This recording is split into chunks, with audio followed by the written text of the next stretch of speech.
আগত সিদ্ধান্ত আছিলে যে তাৰ কৰ্মচাৰীসকলৰ দৰমহা আমি আইনৰ জৰিয়তে ফিক্স কৰি ৰাখিছিলোঁ। দৰমহা বঢ়াৰ ব্যৱস্থা নাছিল।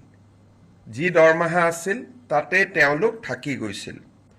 আজি কেবিনেটে সিদ্ধান্ত গ্ৰহণ কৰে যে প্ৰতি বছৰে এখেতসকলৰ দৰমহা 6% বৃদ্ধি হৈ গৈ থাকিব।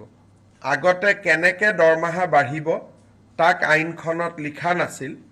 এতিয়াৰ পৰা প্ৰাদেশিকৃত মহাবিদ্যালয় বিদ্যালয়ৰ কৰ্মচাৰীসকল, তৃতীয় আৰু চতুৰ্থ বৰ্গৰ কৰ্মচাৰীসকলৰ দৰমহা প্ৰতি বছৰে 6% ইনক্ৰিমেণ্ট পাই গৈ থাকিব। জিঅ'গ্ৰাফিকেলি ডিজএডভান্টেজ স্থানত শিক্ষকতা কৰে, তেওঁলোকে আগতে বদলি হ'বৰ কাৰণে আইন মতে অতি কমেও 12 বছৰ শিক্ষকতা কৰিব লাগিছিল। আজি আমি আগৰ প্ৰতিশ্ৰুতি অনুসৰি বিধানসভাত আইনৰ সংশোধনী আহিব। এতিয়া ছোৱালী বা মহিলা শিক্ষয়িত্ৰীয়ে 5 বছৰ কাম কৰিলেই ট্ৰান্সফাৰৰ বাবে উপযোগ্য হ'ব আৰু পুৰুষ শিক্ষক 7 বছৰ কাম কৰিলে ট্ৰান্সফাৰৰ বাবে তেওঁলোক উপযুক্ত হ'ব।